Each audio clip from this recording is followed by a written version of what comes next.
Alhamdulillah, as-salatu was-salamu ala rasulillah. მოგესალმებით ყველას. ეს არის ხუთშაბათი.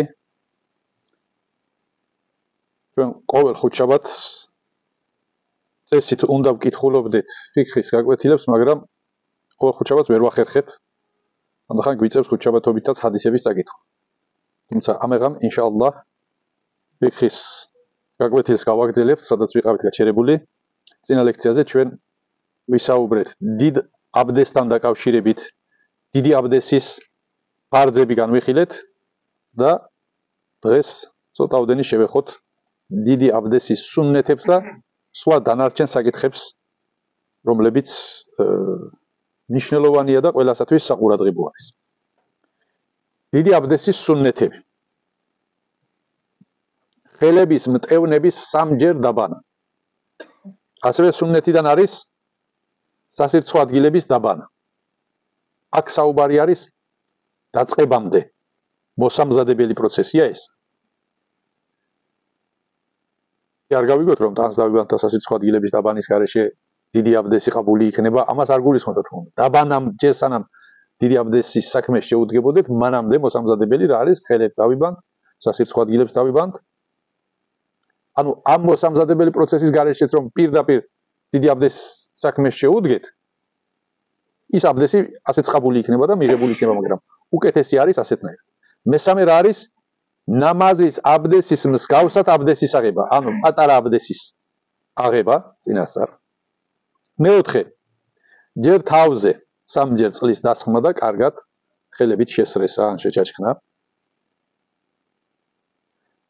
მეხუთე, ჯერ სხეულის მარჯვენა მხარეს იგივენაირად წყლის დასხმა, კარგად შესრესა ხელით, ისე რომ სველი ადგილი არ დარჩეს და ასევე იგივეს ვიმეორებთ მარცხენა სხეულის მარცხენა მხარესაც და ბოლოს უკვე მთლიანად ტანის დაბანვა ხდება.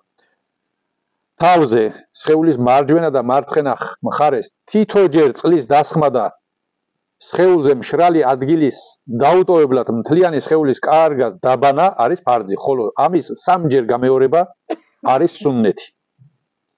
და მეექვსე, ბოლოს თუკი ისეთნაირად არ არის მოწყობილი აბანო, რომ ბოლოს ფეხებში წყალი გროვდება, ბოლოს იმ ადგილს გავეცლებით და სადმე ცალკე ფეხების დაბანა ხდება. ეს არის სუნნეთები დიდი აბდესისა.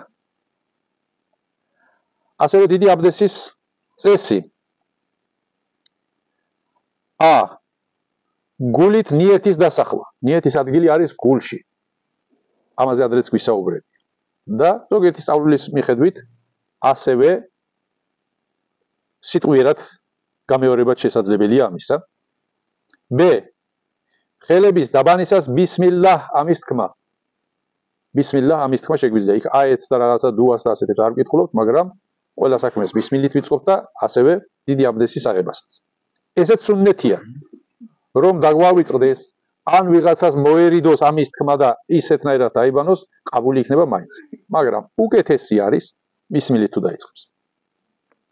გ. საჭიროზე მეტი წყალი არ უნდა ვხარჯოთ. ეს ზომა იმისთვის არის მიღებული, რომ ისრაფი წესად არ იქცეს. ამისთვის არის გაფრთხილება, რომ დინარის პირასაც რომ იყოთ, იქაც წყალი დაზოგეთ. დ. წყალი არც ისე ძალიან უნდა დავზოგოთ, რომ საჭირო, ანუ დაბანისთვის საჭირო ის ფუნქცია, რაც დიდი აბდესისთვის სრულყოფილი დაბანად ჩაითვლება, ის რომ ვერ შესრულდეს, იმდენადაც არ უნდა მოხდეს დაზოგვა. წყალი დავზოგო, ისრაფი არ გავაკეთო და თავნახევრად ეიბანოს კაცმა, ესეც არ იყოს. ანუ არც საჭიროზე მეტი უნდა გამოიყენოს წყალი და არც იმდენად დაზოგოს, რომ აბდეს რამე მიაგროს. საშუალოდ, გაწონასწორებულად. უნდა ვეცადოთ, რომ დიდი აბდესის აღებისას ყიბლას მიმართულებით არ დავდგეთ. ეს ყიბლას მიმართ პატივისცემა არის და ამისგან განსხვავებულად მოქცევა, ანუ ყიბლას მიმართულებით წინა ან უკანა მხარით დგომა ყიბლას მიმართ უპატივცემულობა არის. ყიბლას მიმართულებითაც რომ დადგეს და ასეთნაირად აიღოს დიდი აბდესი ეს აბდესი რა თქმა უნდა ყაბული იქნება თავიდან ასაღებია არავინ არ იტყვის, მაგრამ ეს არის მოკრძალების თემა და პატივისცემა ყიბლას მიმართ. ჩვენ ვიცით გადმოცემა რომ რომელმა ადამიანმაც ყიბლას მიმართულებით გადააფურთხა ან აქ ბოდიში მოშარდა, იმისგან ჰადისის გადმოცემა არ აუღიათ პირველ თაობის მუსლიმებს, რადგანაც მათ ყიბლას არ სცემს პატივს და რაფერ ვენდო მე მაგის გადმოცემულ ჰადისს. ამდენად მნიშვნელოვანია ამ საკითხებზე ყურადღების მიქცევა.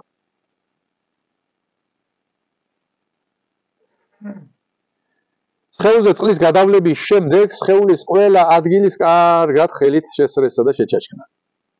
პირველ შემთხვევაში ეს არის სუნნეთი, ხოლო მეორე და მესამე ჯერ ამის გამეორება არის, პირველ შემთხვევაში არის ფარზი და მეორე და მესამე ჯერ ამის გამეორება არის სუნნეთი. შეძლების დაგვარად დახურულ სივრცეში დაბანა. მაგალითად არის იმის საშუალება რომ თქვათ აბანოში დახურულში არ უნდა აირჩიოს ადამიანმა მაგალითად მდინარე, ზღვა და ასე შემდეგ. თუ ამის საშუალება არ არის, ამ შემთხვევაში კი ბატონო.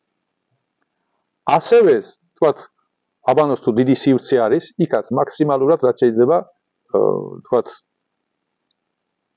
დღეს ამისთვის არის თქვათ დუშკაბინა არის გამოსული და რაღაცა ხომ ეს უფრო შესაბამისად არის მიჩნეული. თუმცა ეს იმას არ ნიშნავს რომ თუ ამ სივრცეს არ დავავიწროებთ ასეთანაირად აღებული აბდესის ყაბული არ იქნება, ამას არ ნიშნავს.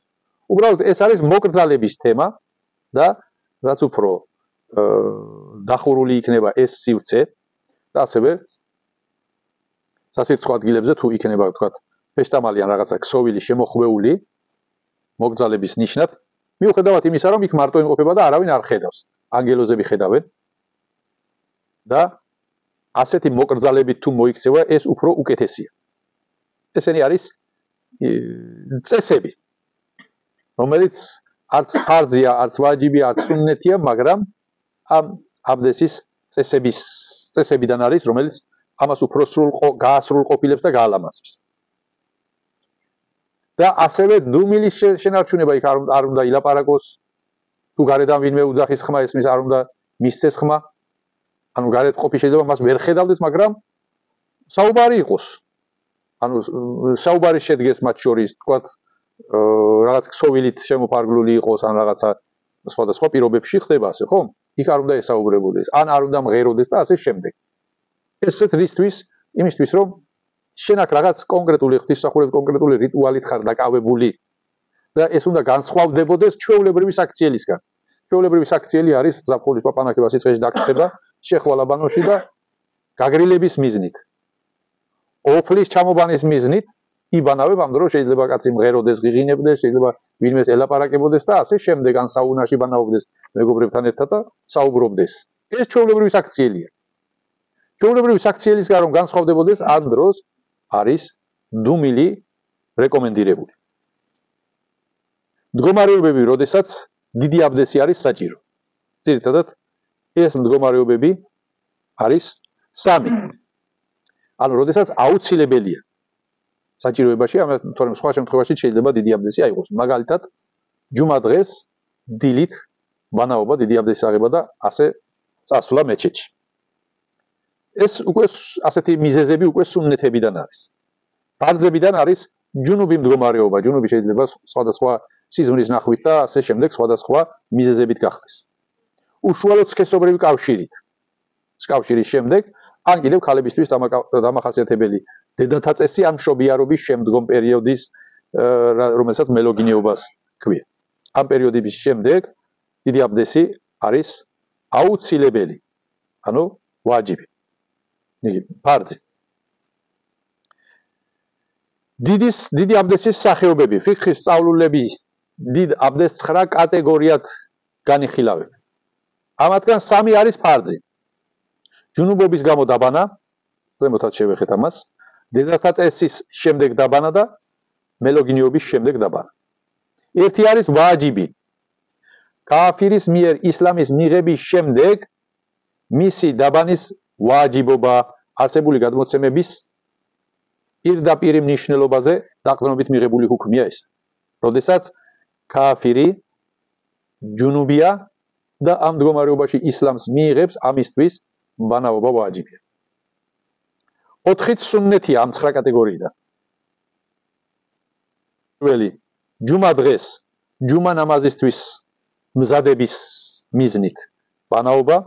მეორე ბაირამ დღეებში განბანვა ბაირამისთვის, არაფა დღეს განბანვა და ჰაჯობისას ან უმრას დროს იჰრამით შემოსვლის წინ დიდი აბდესის აღება, ბანაობა და დიდი აბდესის აღება. ერთიც არის მუსტეჰაბი. არამუსლიმისთვის, რომელმაც ისლამი მიიღო, დიდი აბდესის აღება, თუნდაც რომ ჯუნუბი არ იყოს, მისთვის მუსტეჰაბია. პირველ შემთხვევაში თუ ჯუნუბია, ამ შემთხვევაში ვაჯიბია, ხოლო თუ ჯუნუბი არ არის, ამ შემთხვევაში მისთვის დიდი აბდესის აღება მუსტეჰაბია. ფიქრის ავტორიტეტულ სწავლულთა ნაწილი შემდეგ სიტუაციებში დიდი აბდესის აღებას მენდუბად მიიჩნევს. მექაში შესვლისას, მუზდელიფეში ვაყფეს დროს, მუზდელიფეში ვაყფე არის ჰაჯობის რიტუალებიდან ერთ-ერთი.